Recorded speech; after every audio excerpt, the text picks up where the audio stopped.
Hello and welcome back to Season 4 of the Fresh Finds Podcast, the show about discovering new music with good people. I'm Ryan, and joining me this episode are the guys from Philadelphia post-hardcore band Fauxtrot. How are you guys doing? We're doing good. Doing good.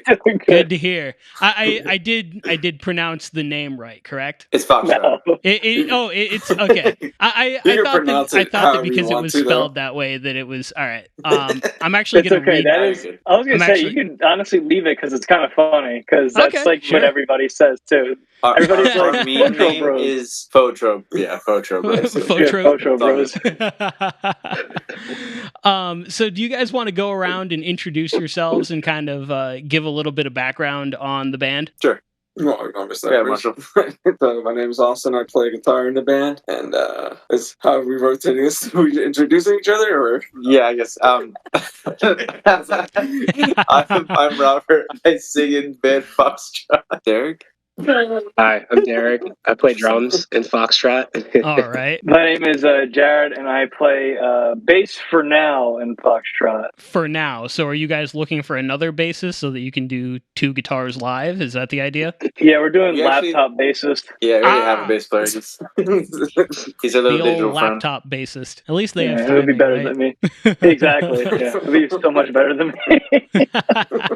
So you guys just released your first EP back in December, but it says on your Spotify that you guys have been a band since like 2019. Was there any music that you guys recorded before that just never made it onto streaming or got scrubbed when you went to put this new stuff out? Or is this really like the first thing that you guys have recorded and put into the world? This is the first thing. This is mostly everything that we have written as a band to put out to the world. So yes, these songs have been through a lot of versions and iterations and things, but these are the final, the finale of our band from the beginning.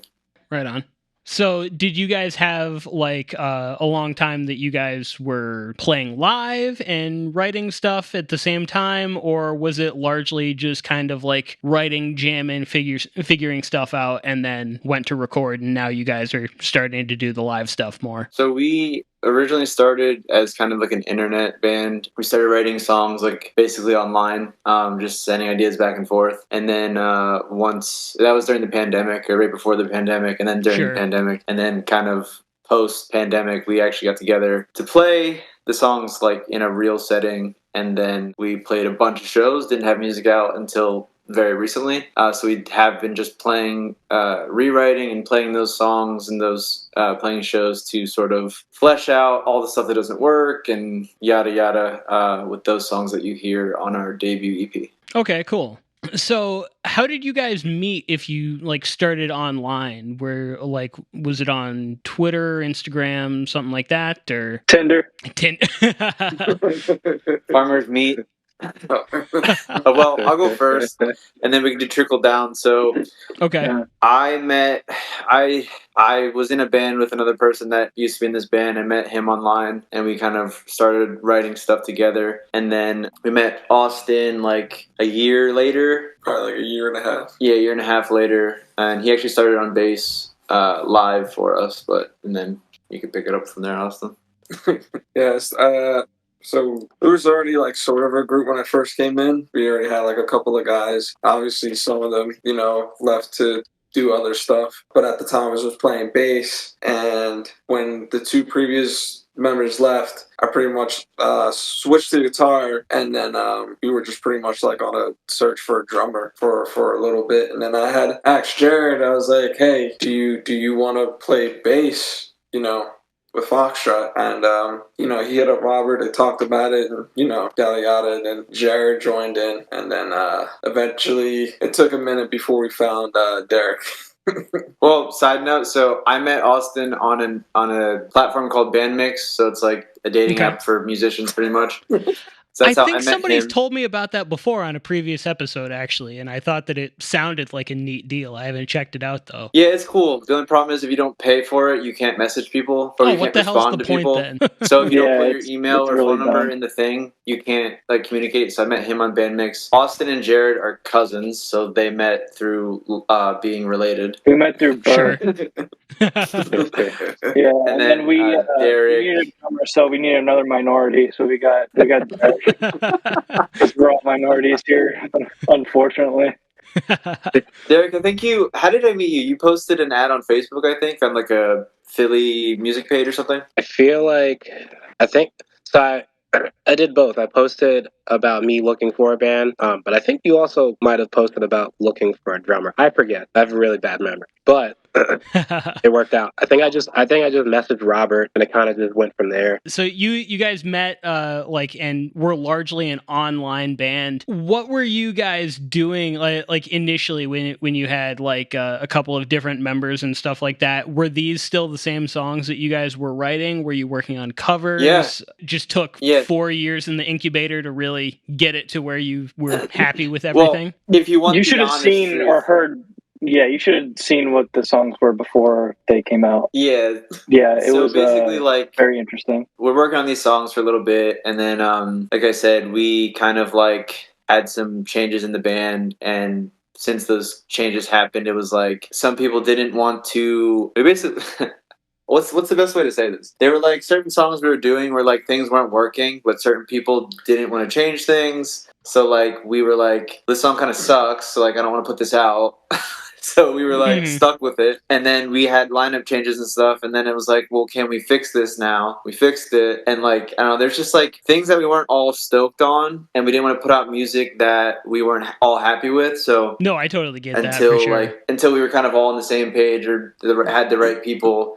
That's kind of like the short version of that. Why it took so long. Yeah, no, I mean it could get definitely longer if we put in all the details. But yeah, that's basically about it. We just, we would listen to certain things, and we would, try to, listen to it, and say, this isn't working. Let's go back and fix this part and try to make it all work together. So this way, we're not putting out bullshit just to put out bullshit. Just to be honest, if you want a little insight on what we're talking about, imagine writing a song where I've rewritten vocals 7 times, he's rewritten guitar parts 6 times. We weren't rewriting bass, or no, we were rewriting bass too, right? Yeah, just because obviously if you change the guitar up, yeah, so we changed the bass, and the drums for some reason had to stay the same. So we all were like, "Hey, let's try to make this work." And the one person who wasn't allowing the song to change, we were trying to work with them, and it never worked. So that's one example of a few other examples of like something that took a lot of time and a lot of effort to basically get nowhere, because it's like if we all are changing our parts, or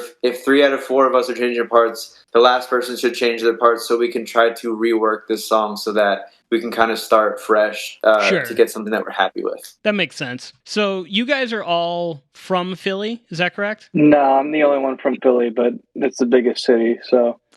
Okay, makes sense. Where the rest of you guys from then? I live in Ephrata, which is near the Lancaster area. Oh, okay. It's where the horses are in the Amish.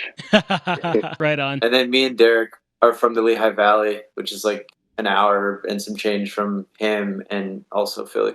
It's like an hour and a half north of Philly. Okay, so you guys really do have to plan out quite a bit when you guys are going to meet up and rehearse and everything, because it's quite a bit of a commute for you guys to actually get together in person, hey? Yeah. Yep. Makes sense as to why everybody's not all in the same room for the recording too, because I wouldn't expect you guys to drive an hour and a half just to do this for me, I'm curious as to what you guys would consider to be like your musical influences, because like you kind of advertise yourselves as post-hardcore. And instrumentally, I definitely feel that, but I also feel like a really heavy, like kind of funk influence as well. Like you guys groove so hard, and I'm curious as to where you guys get that from. I guess I can go first. My musical influences, like I'm like the really like heavy person in the band. I really like a lot. Like Periphery is my favorite band, so I listen to them a lot. I like Meshuggah. Just like a lot of like progressive metal, and honestly, kind of like beat down hardcore. Okay. like caveman turkey leg type heavy. But Yeah, but also like a lot of us are like really into like prettier stuff. Like I really love Chan, like I love Origami Button, all that type of stuff. And I know Austin kind of being like the main songwriter in terms of like, you know, like guitar riffs and stuff like that. I know that he takes a lot of inspiration from like Chan and everything. But I'll let them talk about their influences. Sure. You can go Austin since Jared started you up there. Yeah. Yeah, no, pretty much as with Jared, I'm a fan of Periphery, John, Dance Gavin Dance, and those have been pretty much like been my influences. But funny enough, a lot of times when I write, I think a lot of people hear a lot of intervals in my writing too. So that's Oh yeah, that's for also sure. another interesting thing. But yeah, I heard Periphery in like 8th grade, and pretty much there's just opened the gates for like everything else. And I think because of Periphery, that kind of opened the horizon for me for bands like Sean and Dance Gavin Dance. Because at the time, I really wasn't really listening to that sort of style of music. I was kind of like on like more of like the classic metalcore type wave at the time. Sure. Yeah. So Periphery kind of like, hey, you should listen to this. And I was like, oh yeah, no, this sounds way better. Well, and Periphery are a lot more eclectic too. They take stuff from like jazz and stuff from like all over the place and kind of like merge it into one thing. So I could definitely see how that could be like the root of getting into a lot of other styles of music. Yeah, Austin listened to the same Black Dahlia Murder song every day.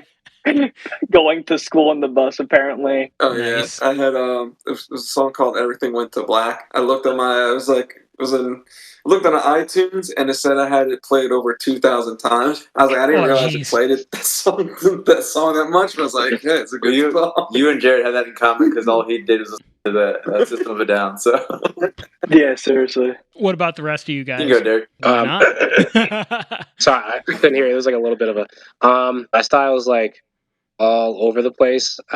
I listen to just music all day, every day, from like post-hardcore stuff from when I was younger, more into like not so much post-hardcore stuff, like Circa, Survive. That's like my favorite band of all time. In the more recent years, I was involved with a math rock band for a couple of years that like branched me out for a whole different side of stuff. Now I'm getting into more like chill stuff like ambient or like not ambient. I don't know how to describe it, but I'm just everywhere. But with Fauxtrot, I just I like to do whatever's good for the song. So that's pretty much where I rest my. I like that though. I think a lot of musicians should learn to be more in service of the song, because there's definitely a lot of people who are like, I'm just gonna make this riff fit even if it doesn't at all. and so yeah, that definitely makes sense to, you know, serve the song a bit more in that way. So I guess for me, I draw a lot of influence from like some of my favorite bands are like Issues and Dance Gavin Dance. I grew up like in a not a very musical household, but like my mom was really into like, and I think that kind of like shaped me in a huge way because I love R&B music, but like I mean Usher, Kalani, Mariah Carey, Janet Jackson. Okay, I draw some influence from that. Vocally too. So yeah, I guess like I kind of like what Jared said, like I like heavy music and I like melodic stuff, and I think like marrying the two in a band, kind of like high energy but still catchy, still groovy. And I like that you mentioned like you like the funk aspect, so it's like dancey. Yeah, that's definitely intentional, so I'm glad that you picked up on that. To me, that's what like makes you guys stand apart from a lot of the other stuff in the genre, is that it is so danceable, so upbeat. You guys have mentioned I think like in your bio and a couple of other places, like that your music is for fans of A Marionette as well, which is a band that I found like 5 years ago and I got super into. So I'm super interested in that too, because I didn't know like anybody else who had heard of them before. Yeah, we played with them actually. I think it was last year or the year before. Nice. In Pennsylvania. They were super nice and they're obviously super talented. And it's really cool to see them perform too, because they bring a lot of that funk and that groove, and yeah, they're a really cool band. So is there anything else on like the background of this EP that you guys want to talk about and specifically highlight? Because I think it's a really solid batch of 4 songs, is that right? Background. Well, we rewrote Too Close about 8 or 9 times. Okay. That one was a really big pain in the ass to write. That one sucked. To go through so many variations of it. What was it that you couldn't get to work? The intro. Okay. It was the intro. It was mainly the intro and the verse, honestly, and the pre-chorus. The pre-chorus. The intro had a really the intro, the verse, the pre-chorus, the chorus. It was all just kind of not really. The entire song. Nah, I'll say this. When his vocal teacher heard the song, she said to him, "I'm gonna be honest with you. Yeah, I don't think you should sing this song." Oh, that's rough. That's it's not what you it wasn't hear. because of him. It wasn't because of him. It was just because the song in itself didn't really fit him. She said, either don't sing the song or sing the chorus from then on, which is just weird. Like to start the song straight from the chorus. But yeah, we had to change the intro, first verse, and pre-chorus. Pre-chorus had like this really repetitive like one note thing kind of going on, and I remember being on stage and I would have to look at a few other people just to like, hey, when are we like sliding down into the chorus, because you would just play the same note, and like in my mind I'm sitting here, I'm like, all right, I gotta keep in time. This is 8, 9 times. Yeah, you ever just play a part so much that you're like, okay. I feel like I've been doing this forever. Like which this is this is the moment. Not yet. It's like that was a huge problem in our writing style previously, where we kind of certain people in the band didn't know when the part needed to end. So that was a huge issue with that song. And I guess like overall theme of like the art and like the band and stuff, because it took so long to kind of come out. The album is called Lost in Translation because the art is like a representation of like starting at the beginning of this like maze and running into like all these different musicians and all these different people who are like interested or not interested, and like you meet this person and they leave, and like it's just like the struggles of being in a band. And I always felt like, it literally felt like it was never going to come out. So like we were just kind of lost with this music. And that's the whole theme of like the album art and the name of the record. But then we were able to sort of retranslate the music now to what everyone hears, and only the people who have seen us live from the early days to now know how the songs have evolved. But there's no public recordings of the stages of these songs. Luckily, and you want to keep it all that the way, fans who like us. So, yeah. I also find it interesting because you guys have the song Follow You on there. That's the third of the 4 songs. And that's the biggest departure. Like the other ones, there's a very clear through line of like post-hardcore and kind of like, the funky grooves and rhythms and all that. And then that one goes a lot more acoustic and is a lot more stripped back. Was that any one person's idea that you should have like a slower song, or was everybody just kind of on board with like, yeah, we should have something to mix it up so that it doesn't all feel samey? Well, originally the EP was supposed to be 5 songs. Okay. And someone in our band previously wrote a song that sounded like a Kmart brand version of like a Chiodo song. So it didn't really make sense in the band, and also like the kind of like vocal style that they wanted on the song, I wasn't really going to be able to do. And that was kind of like a left field thing. So like Follow You actually just kind of came about. We actually had practice one day, and we had an hour before practice, and we sat in a room, and he just showed me like a riff, and we just kind of wrote it in that room just acoustically. And then it's a little more in depth than just acoustic. There's little leads and like bass and stuff. We made it a little more interesting. But yeah, that just kind of, the song kind of wrote itself. And I wasn't like we planned to write an acoustic song. It just kind of happened, and we wanted to have another song to kind of balance out the EP, but we didn't want to put that really shitty song that we could have had on the EP on it. Fair enough. It wasn't gonna work because when I met Robert at the time, he wasn't really comfortable with trying to do screams. So when I was like, writing these songs out, it was more of like, all right, writing these songs out and making sure that he can at least sing over it and it doesn't sound odd. The other person that previously wrote that song wanted him to do all screams on there, but he had already told him that he wasn't gonna do screams. So it was like, well, this is awkward.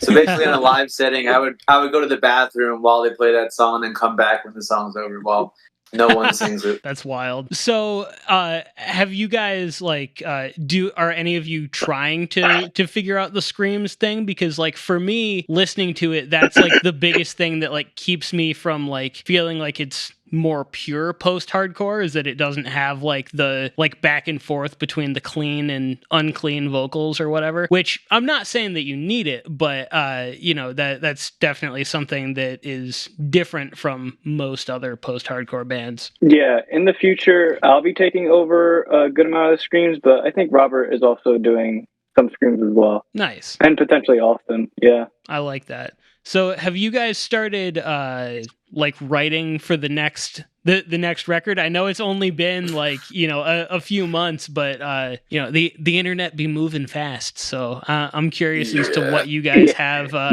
coming up the pipe, if it's more shows to promote this, or if you guys are just working on writing more. Yeah, so I think, the plan that we have right now is we are playing like 3 more shows. We have a show next week, we have a show next month in March, and then we have a show in April. And then after that, we're taking a break to like figure out like our whole like live rig. Like we want to get in-ear monitors, we want to get our laptop bass, just because I suck at bass.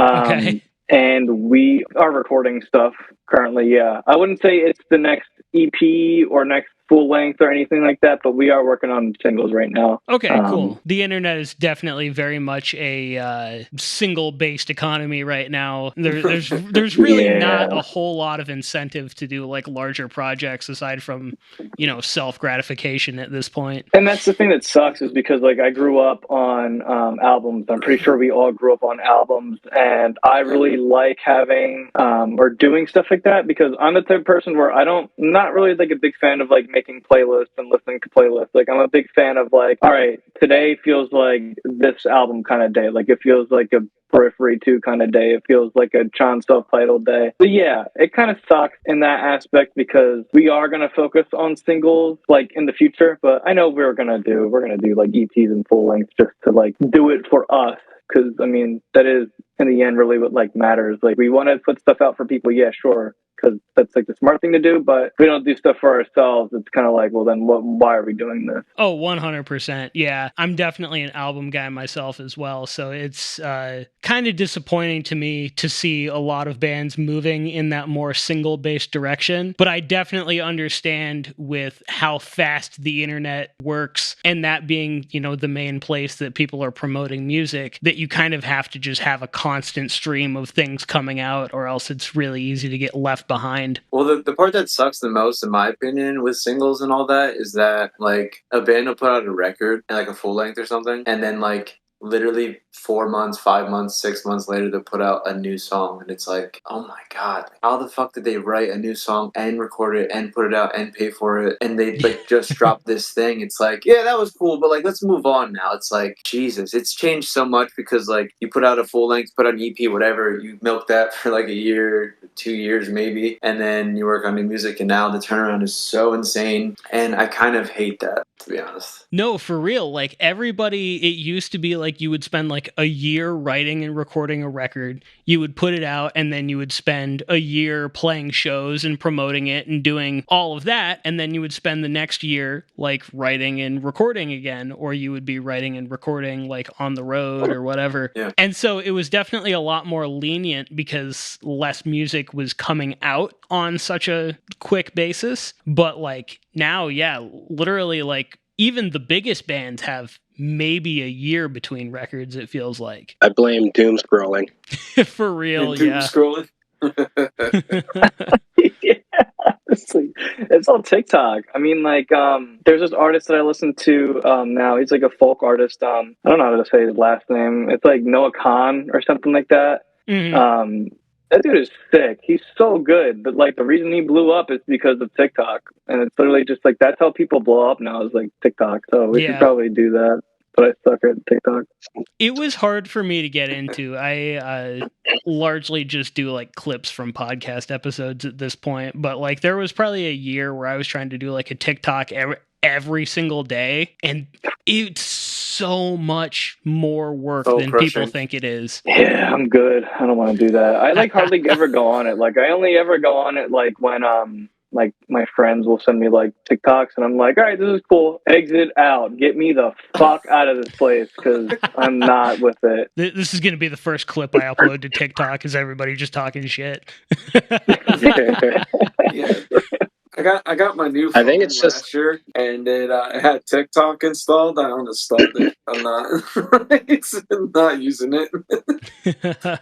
I think we're a product of our like generation. Like we're all kind of close in age.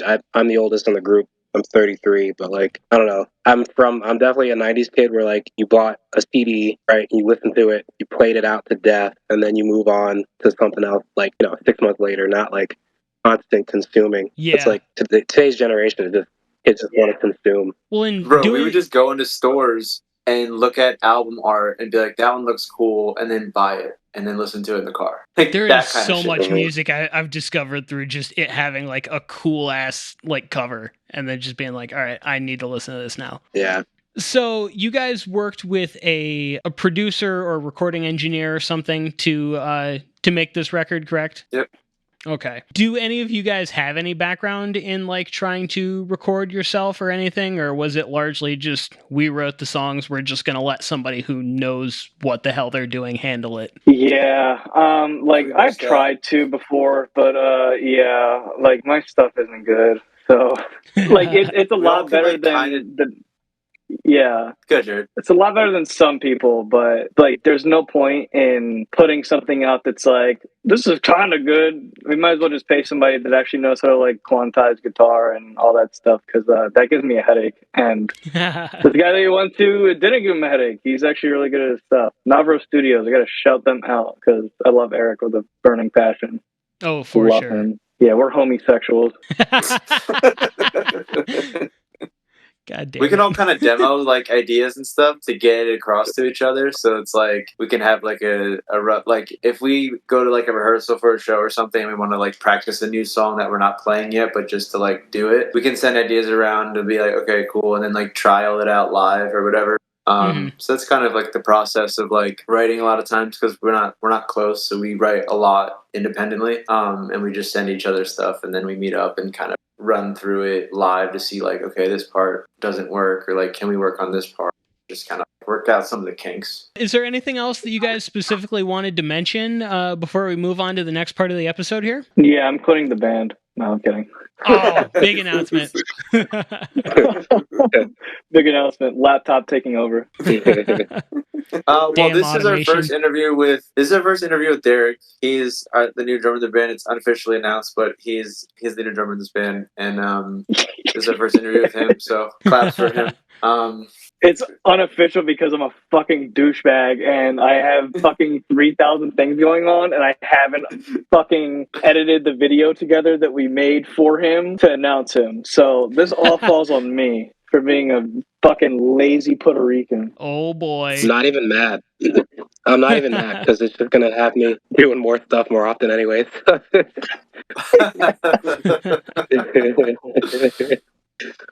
But besides that, I mean, check out the EP Lost in Translation, and we're working on new music. And anyone else have anything they want to add to about the band, about the album, anything else that you want to say? Oh, do you want to shout out the drummer for the? Oh yeah. So Derek's not featured on the EP, but our drummer for the recording of Lost in Translation, his name is Nick Marinelli. Shout out to Nick. He lives in New Jersey. He was a friend of mine who was going to fill in for a show for us a couple years back. Couldn't end up doing it. He had like 2 days to learn the songs. He couldn't make it work. Hit him up to record for us. He absolutely crushed it. So if you like the drums on that record, that was Nick. But fear not, because Derek is writing some really cool stuff on our future stuff that we have that we're working on right now. So yeah, Just and Nick's band is called Via Ripa. That was what I was It's just either about Via to Ripa ask. or Via Ripa. Yeah, it's like Okay. it's VIA and then RIPA because I'm just like it's like surf phonetically rock. challenged. Oh, Yeah, neat. it's really cool. Prog rock album was our thing. So like he never did anything like that, but he was so excited to like get his toes in it. And I mean, we love what he's done on the record drum wise. So Nice. We also got him on like a little documentary that we put out a couple weeks ago, right? Yeah. So he's in there tearing it up in that video. I'd be really curious to see. Yeah, I'm curious on how we made the songs, like what the recording process was like on our YouTube. If you just look up Fauxtrot, Fauxtrot band on YouTube, you can find the documentary. It just kind of shows us tracking our EP and all the shenanigans that ensued with doing that. That's really cool. You guys are all big Periphery fans, and so I'm sure you guys are all familiar with the documentaries about the making of those albums, which I always find super interesting. So that's literally why I wanted to do it. I kind of figured.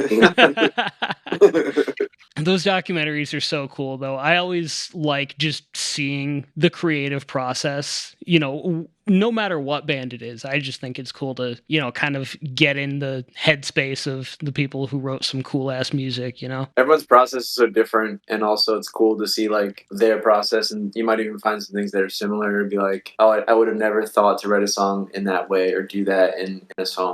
But it's cool to see like actually what it's like or what people do that isn't your own band. Oh yeah, for sure. All right, well, I think it's time to move on to the second part of the episode here, where we're going to talk about some new music that we've been listening to, some stuff from independent artists or up-and-coming artists that we just feel like deserve a bigger platform than what they're getting. I'm going to start out with my song, and then we'll just go around. So we each have 2 songs to choose from. That sound good for everybody? Yes.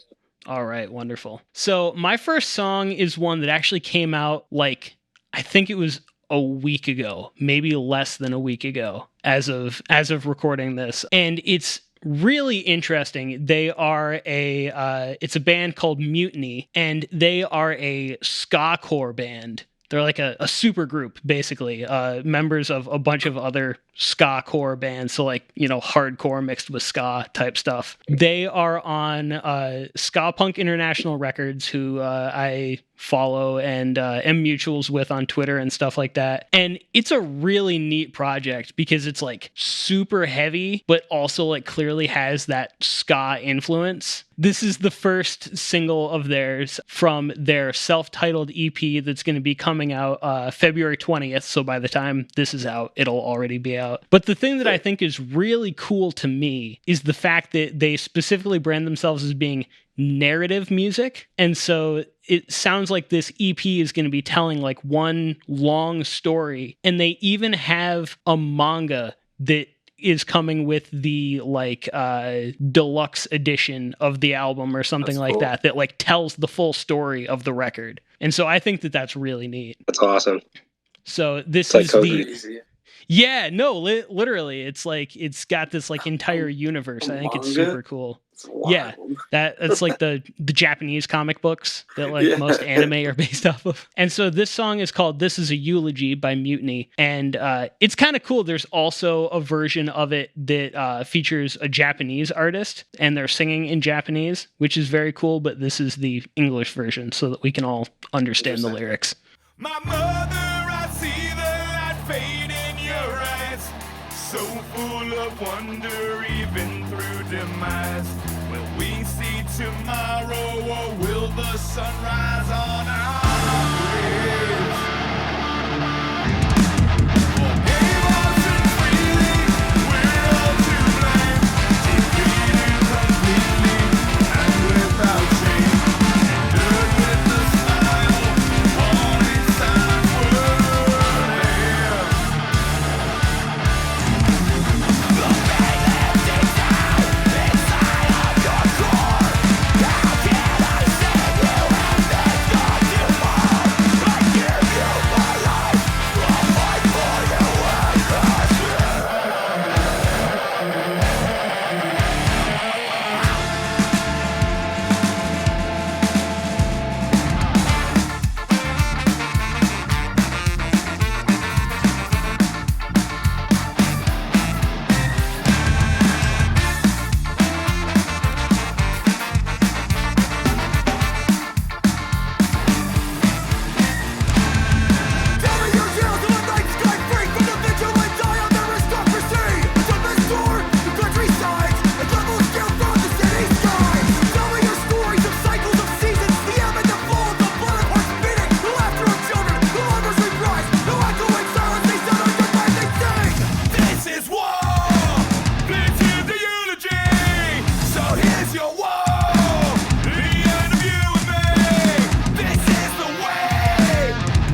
we stand together. The revolution starts inside you today, now, for always. Marching to war, fulfill our destiny. No backing down. This is the mutiny.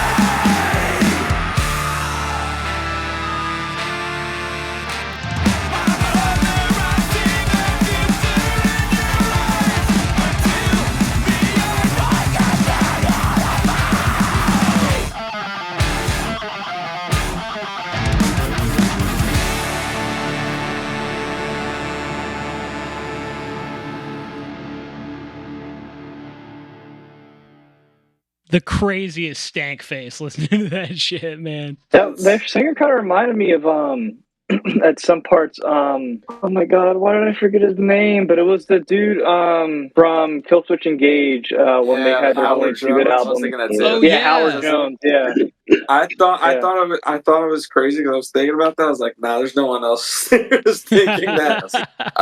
It's really unique hearing trumpets in this sort of like environment, because the only time I've ever heard like these sort of horns is in ska. The ska never gets this heavy. So it's like really interesting to hear this kind of still mesh well. Well, it's crazy because there's kind of like a new breed of this ska core stuff that's happening. I actually did an episode. The next episode that comes out, which will be the February one, is with a group where we talk about a lot of these bands. But if you're interested in hearing some more stuff like this, I highly recommend checking out the band Power Up, because they also do like the really heavy shit that also has like the ska influence and the horns and stuff. It's really cool.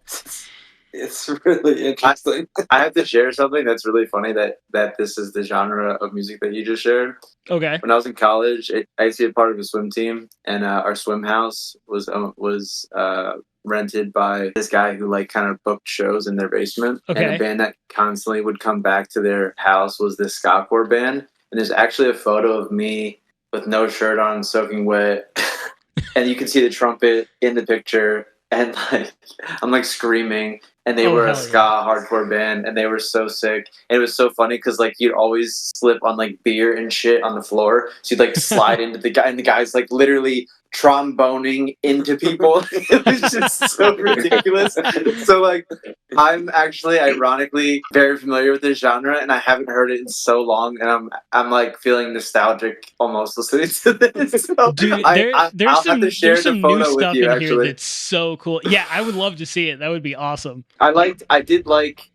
What I personally, aside from the nostalgia trip that I just went on, I really liked kind of how diverse the track itself was, because like I kind of like thought it would go in certain directions at certain points, whether it was more ska or more heavy, and then the things that they did were kind of different than I was anticipating. And it's cool that they're kind of doing like a concept album, because I feel like in this song you can kind of feel that with like how, I don't know where this falls in the storyline of whatever the thing is that they're talking about, but like I think because it's more of a concept album, the writing in the song feels a little more less conventional. Yeah, and it felt like a longer really song cinematic. too.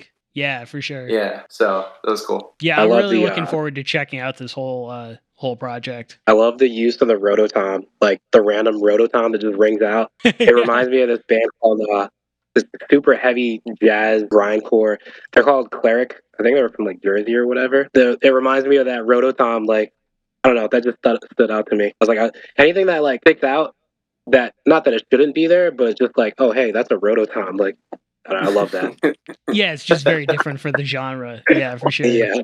But yeah, I'm super looking forward to hearing this entire project. Like I mentioned too, I think it's really neat when bands go multimedia for these concept records, like you were talking about with like Coheed and like other bands like that. I think it's really cool being able to like experience the story of the record in multiple different ways and like exploring it in that way. So I'm really excited to see how this whole thing pans out because I think it's going to be really neat. So what do we have up next? Who wants to go first? I can go first. Who's the most giddy about their track? I know. Actually, it makes sense that Derek is going first because I know how much he loves one of the bands that's on this list. Oh, yeah. I was like, man, I got to pick two. It's so hard because I listen to so much music, but I'll start with this one, Death Dance, because I only found out about them, like 2 months, not even 2 months, maybe like a month ago. Robert really promoted them, just like in conversation. I was like, all right, let me check them out. And I fell in love with this whole album. A lot of the album, just the message I get is like it deals with a lot of like anxiety and mental health issues. So like it's just something I can relate to a little bit. But this song is like kind of like an anthem, I guess, to me. I've been like drilling it for like the past month. So nice. Let me just. And what's it called? I don't think you ever gave us the title of the song. Oh, so the band is called Death Dance, and the song is called Season of Growth. I don't know if it's my favorite song on the album. It might be my favorite. I don't know. The whole thing is phenomenal, though. In your season of growth, more than you know, tether's a thing of the past. You're moving to go down fast. You wanna be swallowed in waves. Leave golden and lovely remains. The liminal space, the binary switch that licks at the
Oh, that's so good. Right?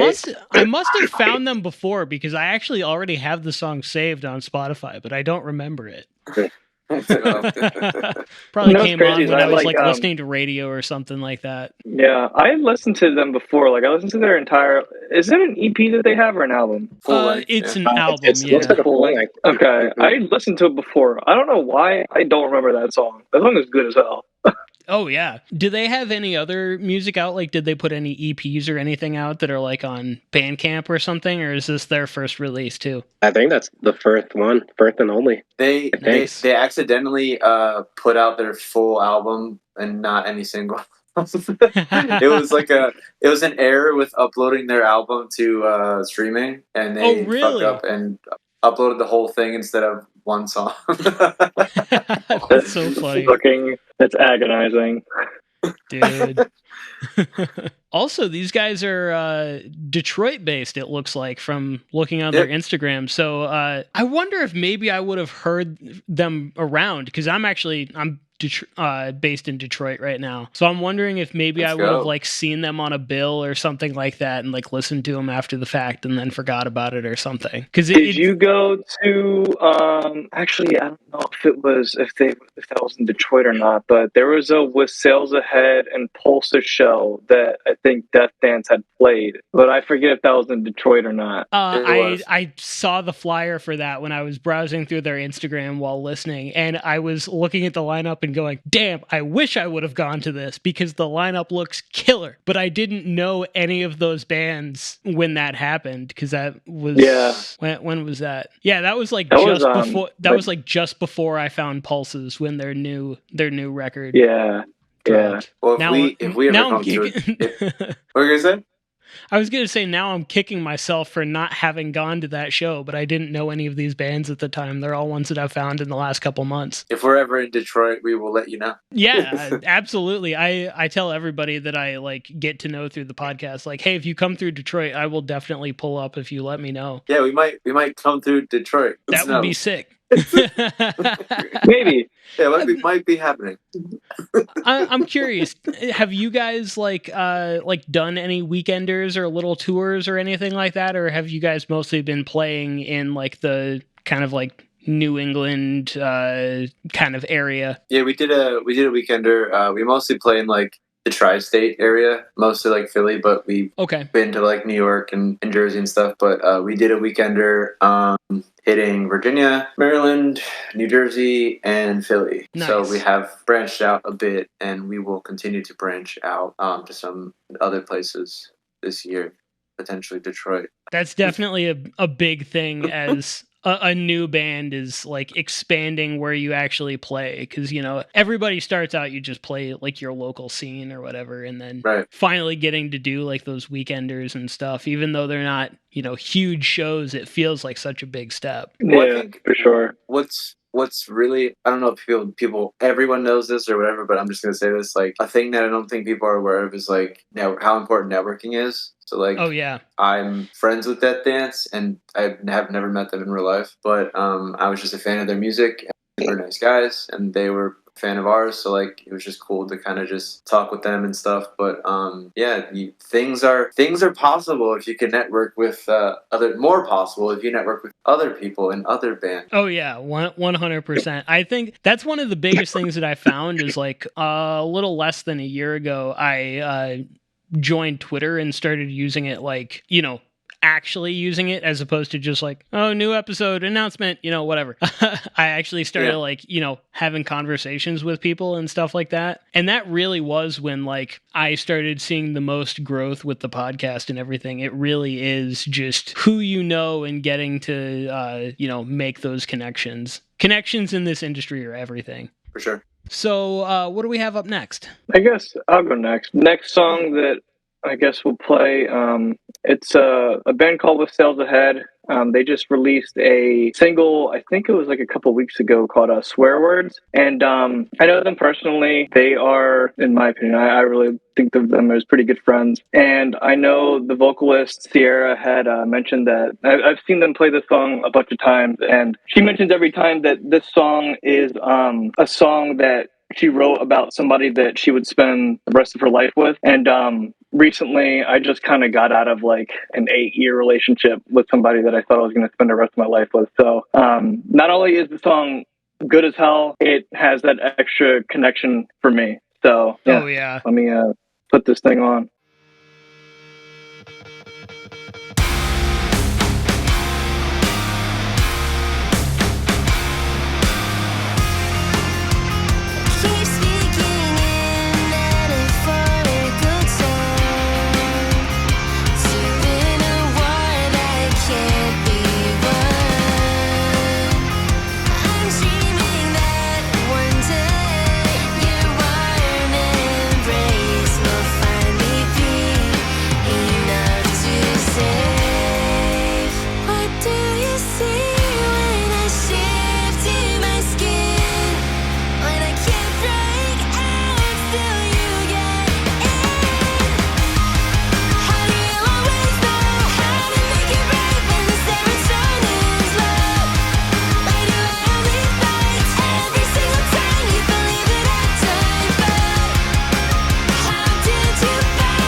Yeah, I've been rocking with that one since it came out too. It's so good. Yeah, they're sick. I love them. They're such genuine people, and like anytime I get to see them, hang out with them, and talk to them, like I love it. They're always so cool to be with. Where are they based out of? I actually never thought to look that up. They're based out of Jersey. Okay. They like say they're like Asbury Park based, but they're like a little dispersed. Okay, yeah, that makes sense. Yeah, we actually the last day of our weekender, we played with them in Jersey, in Highland Park, New Jersey.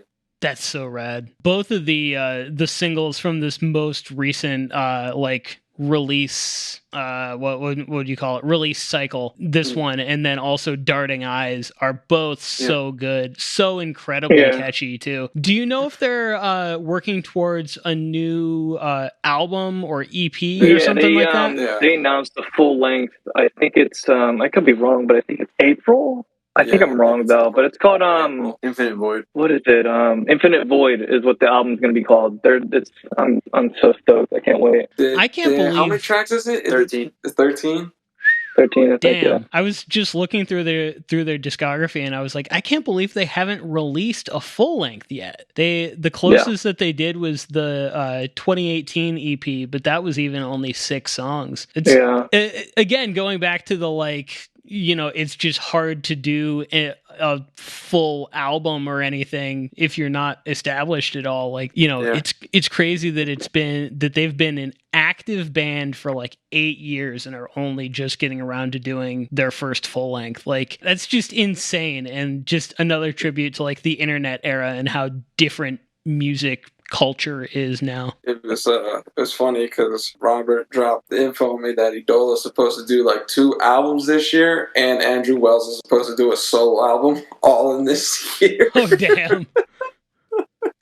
So we literally had this conversation today in the car, and he's like, you know how expensive it is to do full length albums, and these guys over here just, we got like 3 albums coming this year essentially. He was like, yeah, it's about like 36 songs.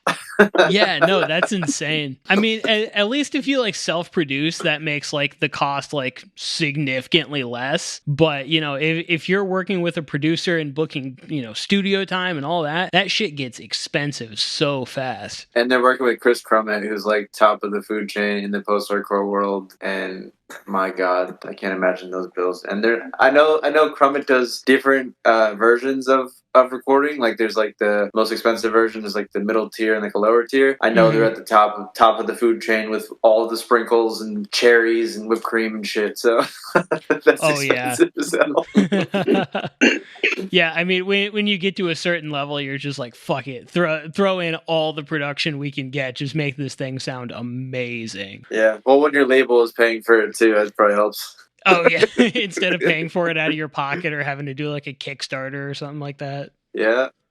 That's also one of the reasons we played so many shows for so long, because we were just basically saving money.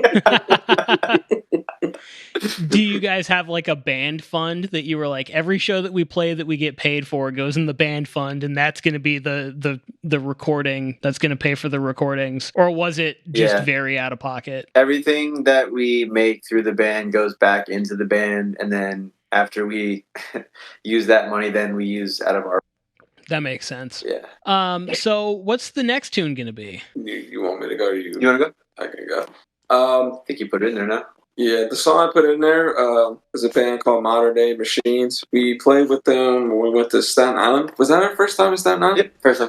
Yeah, and they were the headline, right? Because they went last. Yeah, and I haven't had the chance to listen to this EP yet. So, but I remember when I heard them live, it was like very ambient, heavy, and still catchy.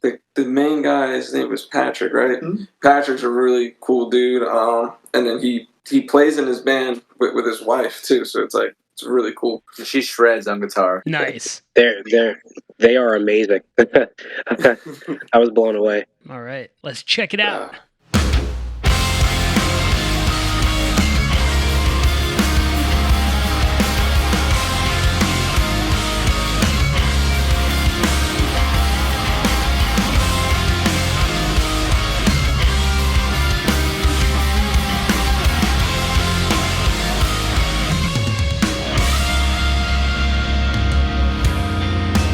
Words have no weight if they come from my mouth.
That was really cool. Yeah, no, I really like those guys a lot. When we played with them live, just all around cool people. Was that on that same weekender? No, this was a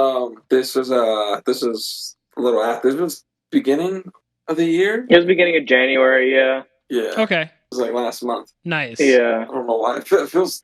I don't know why it feels way longer. It was feels actually so long ago. It was like when I fucking broke my neck on stage. It was fucking horrible. Yeah. Oh yeah, that was tragic. We Oh, we geez. were But, supposed to do actually a little weekender with them, but there was some like health stuff within their band, and they actually weren't even supposed to play the show that we ended up playing with them. But they were able to pull it together and actually play with us, which was really cool. But yeah, they're really really awesome band.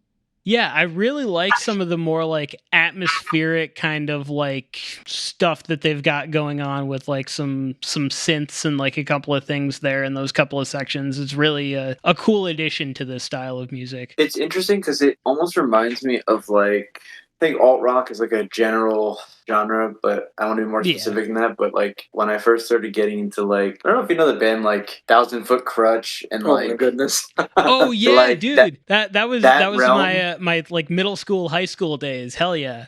Yeah, so like that realm of bands that their band kind of reminds me of, which is kind of interesting because I haven't listened to like those kind of bands in a while, and they kind of remind me of them, which is really cool. But they throw a different twist on their band, which is kind of cool. So yeah, I can't say anything bad about them. They're super nice, super talented, and Staten Island famous Modern Day Machines.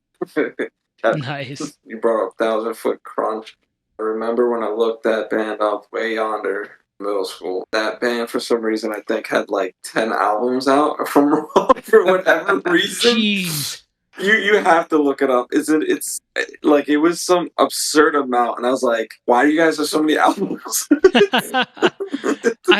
I remember in middle school I almost saw them with Skillet, I think it was. Oh, and, wow. Yeah, Skillet too. That's another band. Yeah, I almost saw them on like this tour date, and then something ended up getting in the way, and I couldn't go. I remember. I always remember that as being like the first concert that got away.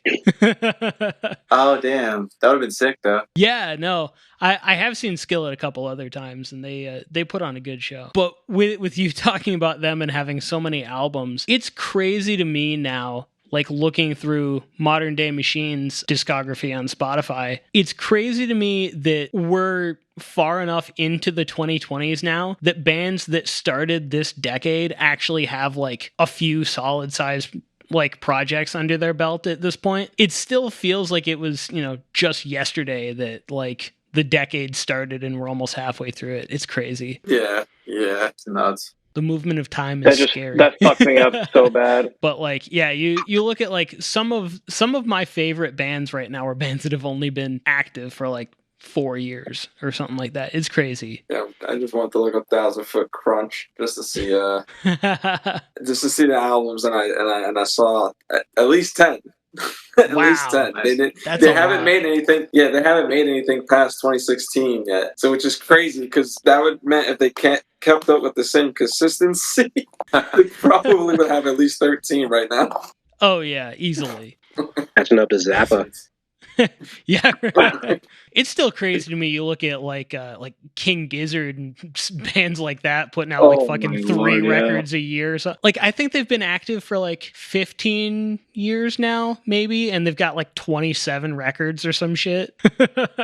That's insane. Like I can't even imagine how productive you have to be to put that together. Like let alone creative output is one thing, like you have to be insanely like creative to be constantly coming up with stuff like that, but also just like, working with getting the recording done and putting it out and getting art and all that. Like that's so much work to put out that many records. Yeah, no. I don't know where these guys are getting this kind of money. That's what I don't think non-musician people understand with like when they're begging for more music, and it's like, yo, you don't even understand how difficult it is to write a song, first of all, and then like if your band doesn't live close to each other, it's so much more annoying to write a song. Well, and exactly what we were talking about earlier with, the move to singles and stuff like that is it's crazy to think that a band can constantly be putting out stuff like that and that it'll be quality. Really, the only way to do that is to essentially write an album and then just be like, but it's actually just going to be 10 releases. Yeah, over the course of like 2 years. Yeah, or something. Yeah, exactly. That's like really the only way to do it, I feel like. Like, if you're constantly just trying to write and just putting out the newest thing as soon as it's done, like, that feels really unsustainable. For sure. So, what do we have coming up next?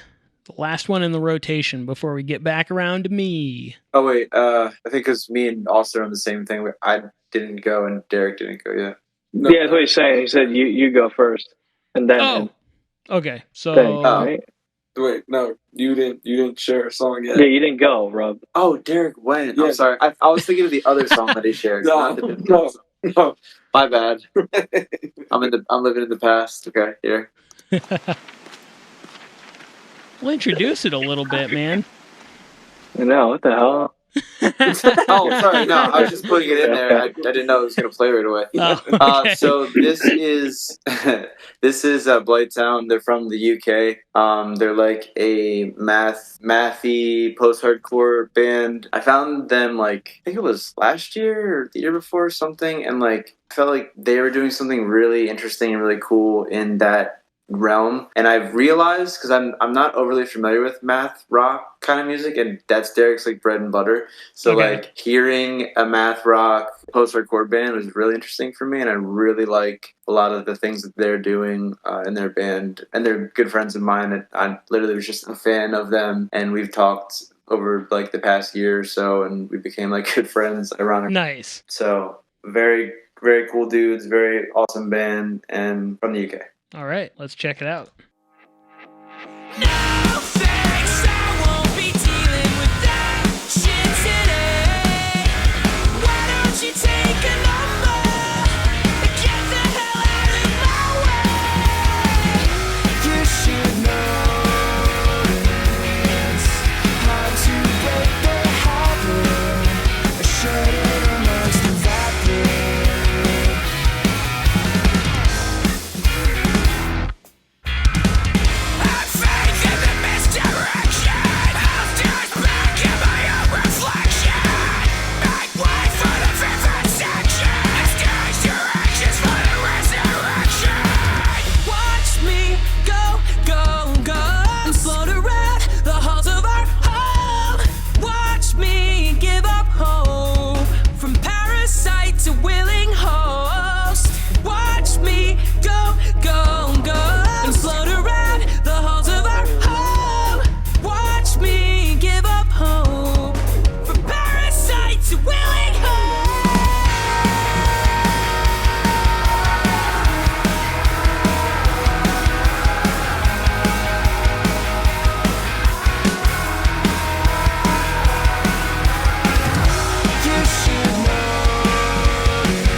Man, I love that like sing-along gang vocal thing at the very end there. That's such a cool way to end this track. What's so interesting? Was there like a flashbang that went off Yeah. in the beginning I of the song? was looking at Ryan's face. I looked at Ryan. I was like,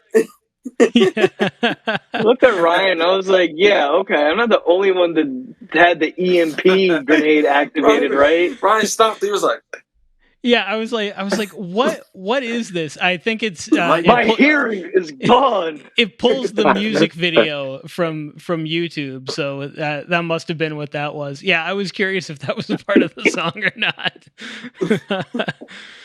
Yeah, it's interesting too because if you listen to this song and their other single they put out earlier this year or the end of last year, they're very different, and I think it's just cool because I like to see bands like experimenting with different sounds. Oh yeah, and this one has a very dark like undertone. It feels like a very like ominous dark song, and the other song was very like bright and happy and like fun, and it's just cool to hear like the dichotomy of like their styles, and it's just songwriting and like different effects they use and stuff. It's just very interesting. Yeah, I'm definitely into that too. Do they have two different vocalists? I was just thinking that when I was listening to this, I was like, well, no, sorry. They do have two different vocalists in general. Okay. There's a screamer and then there's the singer. When I was listening to halfway through, I felt like the singer's voice sounded different. But I don't know if he's just singing in a lower register. And I couldn't tell if it was like just a slightly different delivery or if it was just like different processing or if it was a different person. But yeah, like just in like the singing, I felt like there were two different people. it's Maybe. What's funny? I feel like the band name, unfortunately, might trigger a lot of PTSD for a lot of people who play Dark Souls. They're so fucking triggered. Yeah. So fucking triggered. Because we were like, hey, So listen to fucking Blight triggered. Town. I was like, what did you say to me? Don't Excuse ever me. say don't that talk about fucking that town anymore. ever again. The shit ass fucking spot in Dark Souls 1. I swear I heard somebody talking about this band like a couple weeks ago. I remember having that same thought, being like, Blight, like the Dark Souls thing, and then I never looked into it. So I'm kind of glad that you brought this band back up because it was something that I had forgotten about that now I can look into again. Yeah. I'm gonna be very honest. I haven't I've seen Robert post about them a lot. I haven't listened to them solely because I've been fucking triggered every time I see their name. Man, is that But, band name? Yeah, hearing that, I'll actually listen to them now. Yeah, no, that was super cool. I also really like the delivery of the vocals on the second verse. I need to listen to it again, but I remember like when I was listening to it this first time, just being like, this is a really unique like vocal delivery for this style. For sure. Yeah, they're doing some cool stuff. I told them, I was like, if you guys ever come to the US, man, come to our area. And I said, if we ever come to the UK, we're gonna come to your area. Dude, that would be rad. Yeah, they're super nice. They'll like send me like little fucking demos of stuff they're working out. So I think I heard like a part of the song early on, but yeah, they're really cool dudes. That's one of the most fun things about being like online friends with people in like other bands or other groups and stuff like that, is getting to hear stuff like a little bit early in its unfinished form and being like, oh yeah, this is neat. You're like, I feel like I'm in the know. I'm special. Yeah, it's cool, and like just like getting feedback from other people in the genre and like what their thoughts are, and like it's just cool to have a mutual respect for other people doing the same thing as you, but in a complete context, or obviously completely different band. It's very like, I don't want to say family oriented, but like the people that a lot of us have met in doing this have been very kind and very welcoming and very like just cool to just kick it or just talk music or even just get like constructive like feedback on. Oh yeah. And I think that that's great too, is when people will actually give you like take the time, sit down and analyze what you sent them and give you like constructive feedback. Because like, in my opinion, I hate when you send a like unreleased track to somebody to get feedback and they're just like, yep, sounds cool, thumbs up, and you're just like, all right, that doesn't actually help me at all. It's like, so I'm actually gonna not put this out, thanks for your feedback. Yeah. All right, so my next song is by a band called Fauxtrot, and it's kind of interesting the way that I found this one. I made a post probably about a week ago on Twitter, and I was saying, kind of jokingly but also kind of not, that like modern emo music should use more banjos, because I was like, a lot of the like tappy, twinkly, like emo guitar parts that a lot of people are playing kind of sound like banjo parts anyway, if you think about it. That's kind of interesting. And like a lot of the people who play in open tunings, there are several people that I know who play in like emo bands and play a guitar in banjo tuning. So like it wouldn't actually be that hard. And it like it blew up way more than I was anticipating for like a like kind of half joking, you know, little tweet. But the coolest thing that came from it was a bunch of people who just started commenting cool emo bands who have banjos in their songs. And this was like probably one of my favorite ones that that I found. Like I said, the band is called Fauxtrot. They're from Georgia and North Carolina. I guess they're kind of like spread out. But this song is called Pride from their most recent EP, Intent, which came out back in May of 2023. Why would I ever be proud to be from a country whose hatred is so loud? To exist next to people content with blindly following orders. Orders that lead to grave atrocities. Use of violence as the requisite to repeat our history.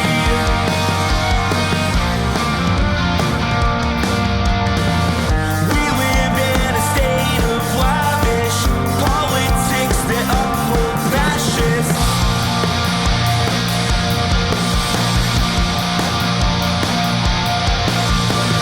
Endless war in far-off places. Automation makes the killers faceless.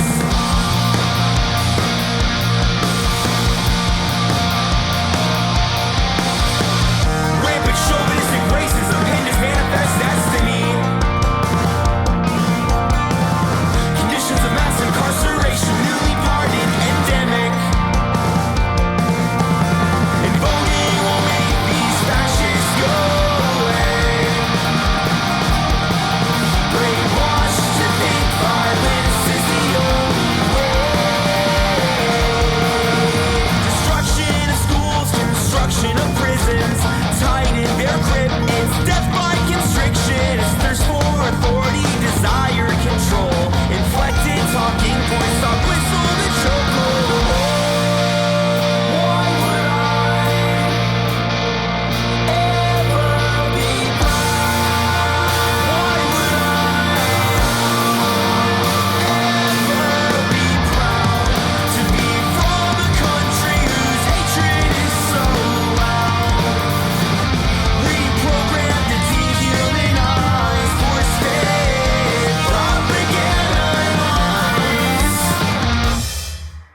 Very cool. Very cool. Yeah, That's cool. Sick, actually. Yeah, I think that it works really well actually having that banjo in there. I really like it as like just a little auxiliary element playing like you know, arpeggio type stuff. It works extremely well. You know the song "Kiss Me"? It's like an early 2000s song. It's like, By, like- Probably. Is it a female singer? yes. Yeah. Yeah, I know what you're talking about. There's a rhythm in this song. I think the rhythm of the chorus maybe, or one of the verses, where it sounds very much like that song. Huh. Interesting. I always find it funny when people make like, you know, comparisons to stuff that you just haven't thought of and like forever you just listen to it. You're like, wait, hold on, this unlocked a memory. Yeah, we did that too. We would like sometimes post like snippets of our EP before it was out, Mhm. different songs, and see like what people thought, and like some of the feedback of like, oh, this sounds like this is like what was our song Retrace sounded like that song So Bizarre by whoever the fuck sings it. Oh, we put it on Reddit, and it was there's a lead guitar part, and I Okay. never heard of this song. It's by this artist. I think he passed away. I don't know when. I think it was called How Bizarre. I think it was called, and A really popular song. It's an older song. yeah, I forget what it OMC was How called. Bizarre. Okay. And there's a lead guitar part like and Retrace. Second chorus, technically. Yeah. Mm-hmm. And they're like, oh yeah, that part sounds like the How Bizarre part. And literally, as soon as I go to look up the song, the very first thing is like, holy shit, that actually exactly, like, it exactly sounds like that, but I've never heard of the song, but it's huge, apparently. Yeah, he's a fucking liar. He plagiarized that shit. I was going to say, I don't think it's a song that I've ever gone out of my way to listen to, but I've definitely heard it in like commercials and like, you know, at Walmart or something. 100%. I also just like the message of this song. Just to, you know, it's a very revolutionary, you know, type of message, talking about how you really have to organize in order to do anything in the current, like, you know, political landscape with people, you know, everybody looking for power and everything. I don't know. I think that I just really enjoy the message a lot. Yeah, like Robert said, the band just was a really cool part of the song, honestly, because I was like waiting for it, and then when I heard it, I was like, oh, I hear it. Yeah. No, I think that it makes for like great auxiliary parts, and I'd like to see a lot more rock bands look for instruments outside of the genre to use as like auxiliary parts. Like, I have a song on my EP that's going to be coming out soon. It'll be out by the time this episode drops. But I have a part of a song where I used a mandolin on it. And I just thought that was just like such a neat texture that like nobody's doing. And I think that these folk instruments are great to use as like auxiliary parts in songs. What's your artist name? It's just my name, Ryan Nicholas. Nicklas. I'll definitely put a link to it in the I'll put a link to it on under this episode too, if you guys want to check it out. So what do we have up next? Jared? Is it me? Yeah. Okay, I think it is me. I think it was me then Derek. Last time we did it with from Ryan to Derek to Jared. I don't know if you guys want to go in order or not. I was gonna say it doesn't really matter. You've each got one song. No, yeah, it was Derek. Yeah, Derek, go. All right, okay, cool. All right. So I mentioned before, it's really hard to like narrow down those two. But this band is on a split with multiple artists, but this band is called Champagne Colored Cars. They're on a split with one of my favorite bands of all time, Narrow Arrow. But this song stuck out to me just because of the Champagne Colored Cars' approach to songwriting is so out of the box, but still catchy in a way. They're a math rock band. Okay. By trade. What is the name of this split? More Friends Than Fans? I can't find a name. Yeah. That's what it is. Yeah. Okay, yeah. Okay. So, let me see. And which song is this? This song is called Microfilm.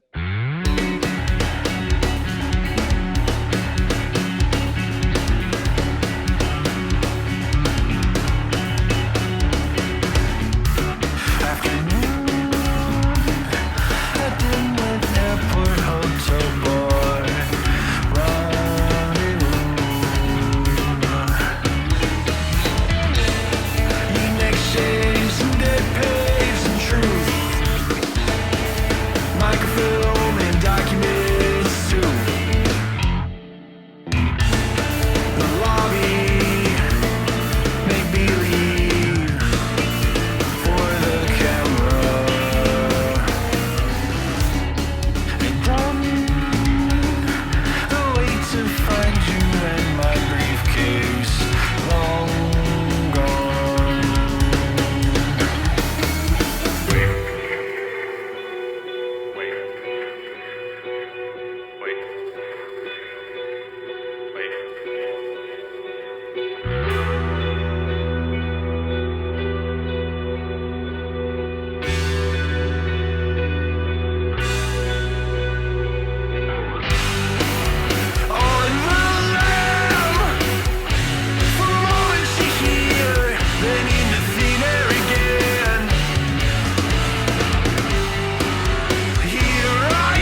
Oh, that was really neat. It was funny. I forgot that you had introduced this as being a math rock band, and I heard it and I was like, ooh, this is really mathy. Yeah. So a lot of math rock bands can be like super avant-garde or like kind of like against the grain, but like they kind of balance things very well. Yeah, it's definitely not something where I like struggled to follow it ever. It was just like I was listening to the rhythm and I was like, ooh, this is different. This is kind of cool. The drums were like the biggest, like all over the place part. Yeah. That's why I was like so hard, like not going crazy with like time signatures with Fauxtrot, like with stuff we write, because I'm like, well, this could sound cool, but I'm like, these guys stink. These guys suck. No, it's not that. It's not that. It's not that. It's like, what would I want to listen to if I didn't know this band? Okay. And if it was too much at once, you know what I mean? It's good to sprinkle it in every once in a while, but you feel like you have to build up that good faith to be able to go full on craziness. Yeah. Yeah, Derek's been introducing me slowly to math rock. We like send each other playlists every once in a while of like stuff, and this was one of the bands that stuck out to me on that list that he sent me. I think what you said is pretty accurate about like they have a unique approach to songwriting, and also like it's not hard to follow, but there's moments where you're bobbing and then you're like, oh wait, what's going on? I saw Jared Yeah. doing math in his head. He was like, it's really funny. I fucking didn't formulate the calculations correctly because the song fucking ended, and I was like, carry the one. Yeah. You didn't have the formula. No, I was expecting that little like rhythmic burst that they were doing at the end at least one more time, and then it just stopped. I'm like, oh, all right. Yeah, that was cool. That was a really neat song, though. Is the rest of this comp largely more like math rock artists? Yeah, so the other band, which I so desperately wanted to play, but I was like, let me just play this song, because to me it's an amazing song. But the other band I really like, Now Arrow, I think it's a 3-piece, and the guitarist plays 2 guitars at once. He taps on 2 guitars at once. And what? That's insane. Yeah, he's... when you get a chance, look them up. But they are more, I don't want to say Midwesty, but like it's more of like the tappy tap stuff. Yeah. But their songwriting's really good. The other 2 bands that are featured are Midwest emo as well. So yeah, it's a mix of more mathy bands, but a bit different style from each. Oh, so looking at some of their pictures on Spotify, he has like it looks like a stand for the second guitar, and so he's tapping on it while it's okay. I was imagining this dude with 2 guitars strapped to him. I'm like, that is like that seems so unwieldy and annoying. It'd be crazy if he had one in the front, one in the back, and he like or like who's Michelangelo Bedio or whatever, like, where he's got one on both. He just goes like that. Yeah. So he's got like a guitar, he's like straight like an X, and he can play it up here, flip it over, all this other nonsense, and play it upside down and whatnot. Yeah. Stupid. I can't hardly tap on one guitar. Just making us they're pretty crazy. It's like, let me show you what ambidextrous on steroids looks like. Yeah, no kidding. Holy shit. Literal like wizards and druids out just playing instruments. They're hiding among us. Amogus. Oh! God damn it. So what do we have up next? Yeah, so there's this really small band called Slipknot. I'm gonna show you their song Duality. Now, there's Classic. a band from Philly. I always fuck up their name, but they're like a pop punkish band. I just saw them last night, and first time I saw them, they were playing a show with Pulses and with Sales Ahead. They're Nice. called Long Friend Time Friend, and I always fuck it up and say Long Time Friend Time, but they're super cool. They just put out this song, I think it was last month. It's called Axis. So yeah, let me drop it in here. It's really cool. They're all super good people. I love them, and they have like a really catchy like lead in the song that's kind of like throughout the entire song. So there you go. Nice.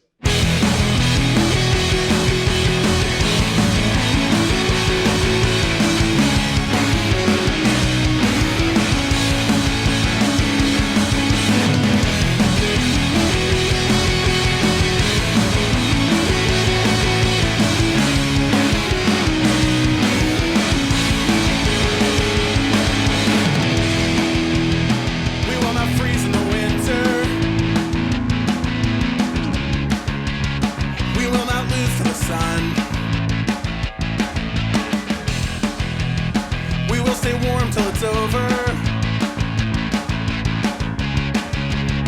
We will not come undone. The doldrums of our tilted axis, time spent in the dark and apart. We held each other for the first time since the first time that we broke each other's hearts.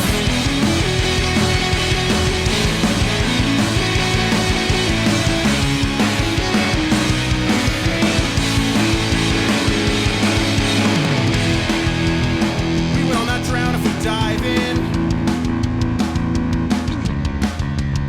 We have both learned how to swim. We will not live to regret it. Just all the time we didn't. The long days full of possibility. The warm water calling our new names. We've only fear itself to be afraid of. And I'm done letting that shit get in my way.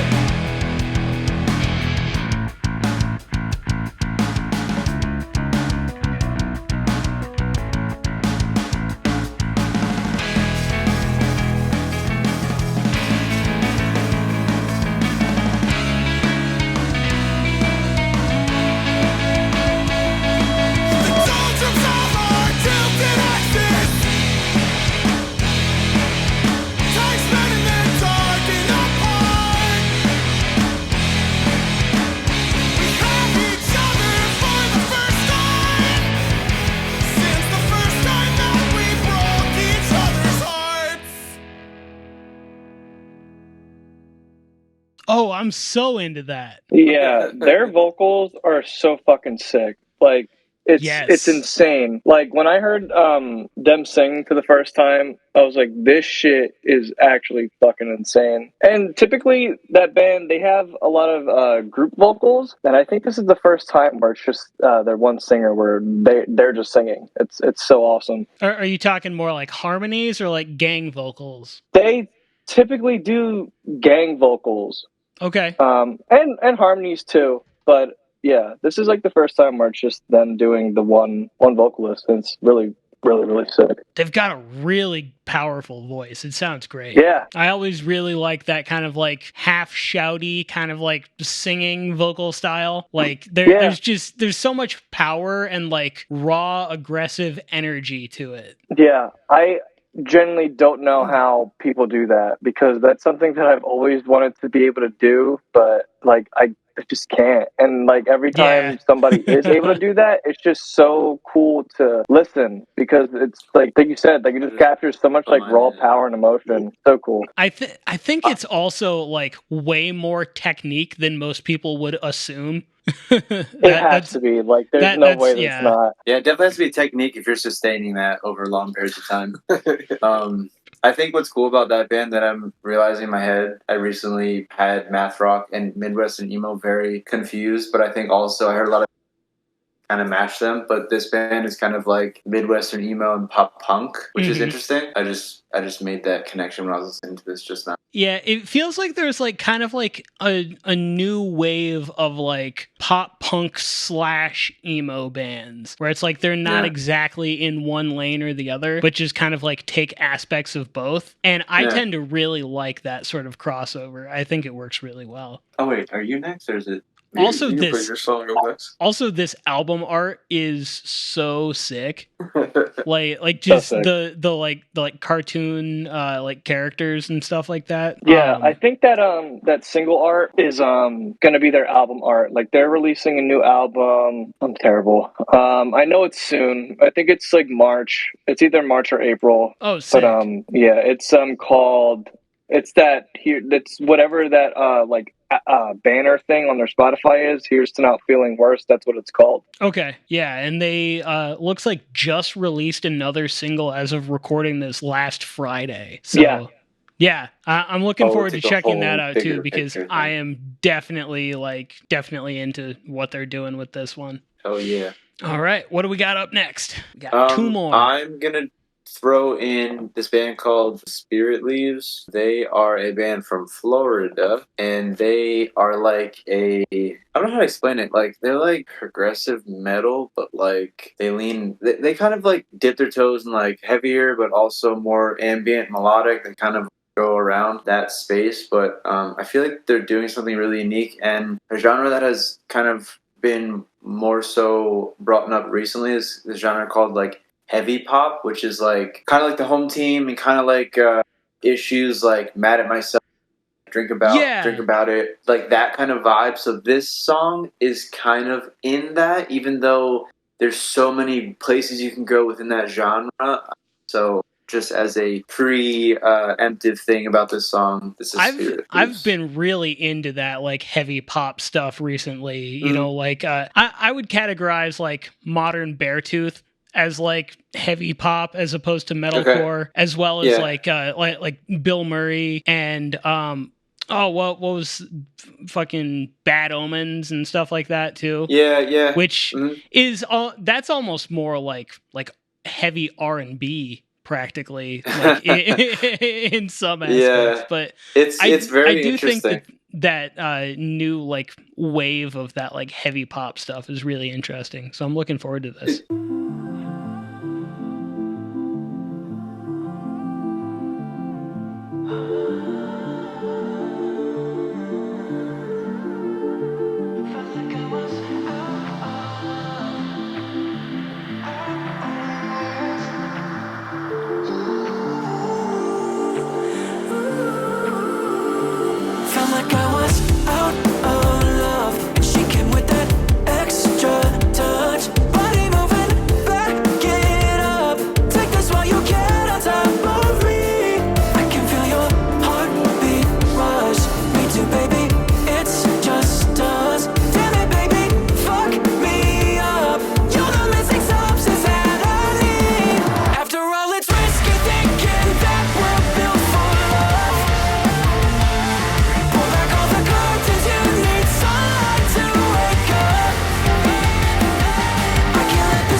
Yeah, man, that's the stuff. That was really cool. It's like it's catchy and it's like heavy, but it's like really groovy. I don't know. It reminds me kind of like the more poppier side of Volumes, but it's still kind of different. Yeah, I can see that. Yeah, it's just cool. I don't know. It feels like very unique. It's really funny, the very like first part where it's more of just like the atmospheric synths and then the vocals come in. My first thought was like, this sounds like a song by The Weeknd. Oh, yeah. Like that's one of the singer's inspirations, actually. So really, that makes so much sense because when I was listening to it, I was like, this is very much like The Weeknd-esque in like the delivery. Vindication. I feel so smart. I like they smoothly transitioned from like the time signature feel from like 4 to 6, and it didn't feel like it was crazy. Like it was very like fluid. That was really cool. Yeah, that was so clean. Yeah, it was definitely something that like I don't know. Sometimes those transitions can feel kind of abrupt, and then other times you're just like, all right, I'm still grooving. We're good. It was funny when we were talking about metalcore and heavy pop because I was telling him that metalcore has become a weird like broad genre because every time we have like the Spotify rap, every year my most listened to genre is metalcore, but it's not like your typical metalcore. It's so broad now, you know, between like especially like Dayseeker. Dayseeker is considered metalcore, but I'm like that's a completely different type of metalcore what's going on there, and it's weird because like the song that Robert just put in for us by Spirit Leaves, the Spotify, like, oh yeah, this is metalcore. And I'm like, this is way different though. This isn't like your typical metal. So I kind of wish there was another term for like this kind of stuff. I almost feel like it's like as much as I hate to just continue to add amalgamations of other genre names together, but like I feel like this type of stuff would very much like fall into a category of like post-metalcore, where it's like it very clearly has like the metalcore elements in the instrumentation and like in spirit, but it's definitely taking a much more pop edge as opposed to you know a lot of the earlier waves of metalcore, which were obviously a lot more inspired by hardcore, which like this is clearly not inspired by hardcore anymore, you know. So it's different than, you know, typical metalcore, but it's just weird that there's just so many bands, you know, with this sort of style, obviously with their own flair to it, and it just kind of get, metalcore. So it's like it's also funny because this stuff is like tailor made to like take off on TikTok too. Like with Sleep Token last year, like it was the exact same thing where it was like it was accessible enough that like anybody who stumbles upon it just like scrolling on their phone can probably get into it, but it's also got some of that like really heavy stuff that's going to keep the people who are fans of metal happy as well. So I do think that this entire like whatever you want to call it, this new wave of heavy pop style metalcore is really interesting, and I'm looking forward to seeing what like the future of that style is going to be. Yeah, for real. So the next band that I'm going to go ahead and put in is, Jared had mentioned it earlier, is pretty much where we go to track most of our stuff at. The band that I'm talking about is So Much Hope Buried. I'm not sure if you already heard of them, but I have not. So yeah, the drummer, he has his own studio. All those guys are real cool dudes. They've been really good to us, especially Eric, the drummer. He gave us a lot of guidance. He also helped us, you know, flesh out a lot of stuff on the EP as well. Kind of gave us, you know, a solid direction, you know, how to go about as far as like writing and all the other stuff. So I think it makes sense to, you know, bring up his band just to shout him and his guys out. So. Oh, for sure. It's hard to shake the frailness of my withered skin. Just give me a purpose. I feel like I'm worth it. The notion of contentment has me struggling. You stole my eyes from reality.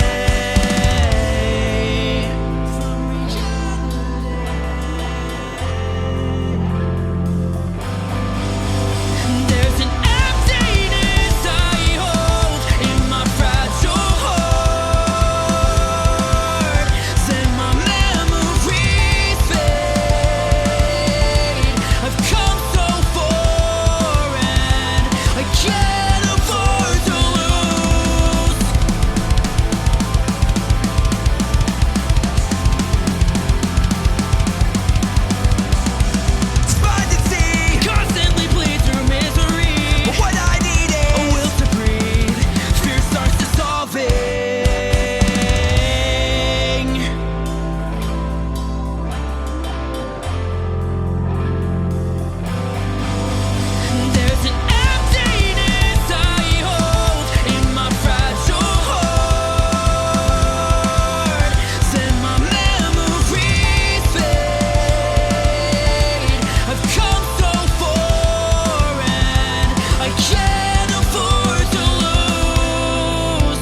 Okay, yeah, I'm into that. I really. Oh, go ahead. Go ahead. I'm sorry. I was going to say, I really like the use of the piano as like a main instrument, because it really isn't like that common for that style of music to feature the piano so heavily. So like the fact that it's like a main instrument throughout the entire song, I think is like really cool. Yeah, they're supposed to. If I think this year too, they're supposed to have a full length LP coming out as well. Nice. So if you really like this, I'm telling you, you should definitely check them out. They've been putting like bits and pieces up on the story, and the piano just makes them like super versatile. Nice. And they got some really interesting things going on with that record that they're making, and I think that you would really like them. The piano is like that. As long as the vocalist is in that pen, which I think he's there to stay. I don't think he's ever going to leave. that piano is going to be like that main instrument, essentially. That's really neat because, like, you know, this is very much like, it feels like hard rock bordering on kind of metalcore type of stuff. But yeah, with the piano as like a main instrument, it definitely has like a very different tonal feeling than a lot of the other stuff that I would like say it kind of sounds like. It helps with like dynamics too. Like you can really get like really dynamic with a piano. Like it really just opens up the gates for so much. It's also kind of interesting that vocalist reminds me a lot of and they're actually the band that kind of set this entire podcast in motion. Kind of reminds me of Cascaden's clean vocalist a little bit. Cascade. Oh wait, shit, the band from Georgia. Yeah. No. Cascade. Yeah. Oh, yes. Yeah. Okay, cool. I had them on, a few months ago, and that was when we first started talking about doing this. Was you were like, oh yeah, we're kind of like in the same vein. You would probably be interested in this. That's right. Yeah, because when you said Cascadence, I was like Cascadence, but you were saying like their vocalist. I was like, wait, Cascadence. Yeah. Those dudes are awesome. Yeah, and what's also cool, you probably heard a slightly different vocals that came on, which was the guitar player. What's interesting too with his voice, he kind of opens up for like a more of like a punk feel almost, essentially, which is kind of interesting. So he also helps, when they want to write some like little punky stuff a little bit, his voice really meshes well for that sort of stuff. I bet. Yeah, I'm really looking forward to checking out more of these guys' stuff because it's like such a unique sound, but also feels like so familiar. Yeah, no, it's really solid. I also want to say it is very clear that this was produced by a drummer. Just listening to it, like the drums sound really good, but they're also like extremely present in the mix, like more than like most people probably would do. So I was like, yeah, that tracks. This guy's definitely a drummer.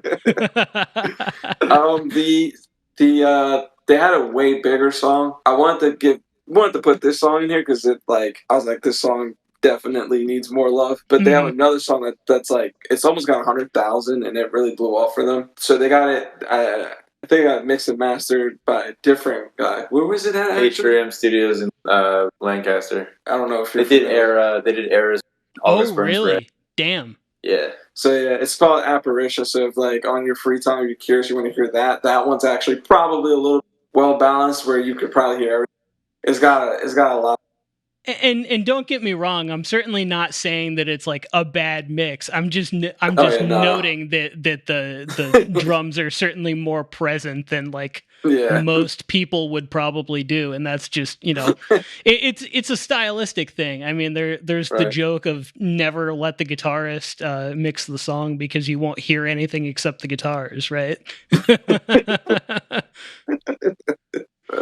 I think it was right to shout those guys out because the drummers helped us out so much. Yeah, that's so rad. It's so important to build those connections with people who can, help you along the way with, learning more about how to write well. I think even more than writing is learning how to put together a song in terms of like dynamics and parts and stuff like that. Well, it was always interesting when we've recorded with him, like he is an outside perspective and like from our perspective going into a studio, we didn't want someone to tell us everything that we should do, and didn't want to not tell us anything. So he does a really good job at balancing back and forth of like, here's what we're doing, what do you think, what's your input, and we kind of like do this a lot of like weighing like, oh, here, this is his input, like what do you guys think, and just going back and forth, like ideas and concepts and writing and stuff. So in that way.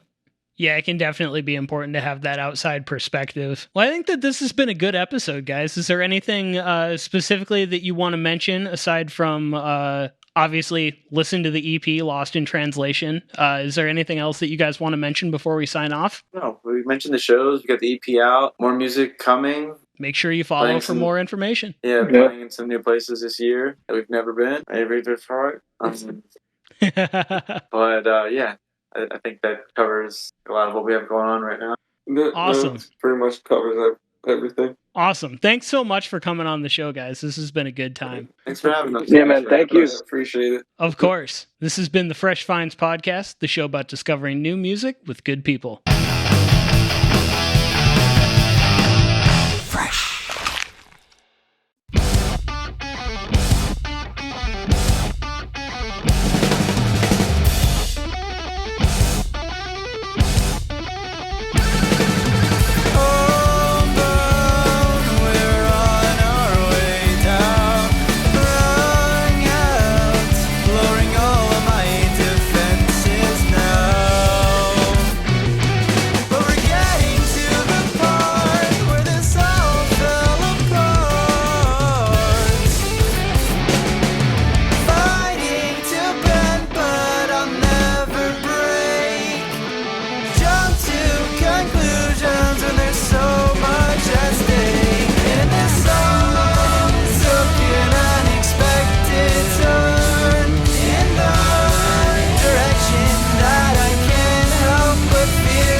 Guaranteed to make you feel like something so surreal.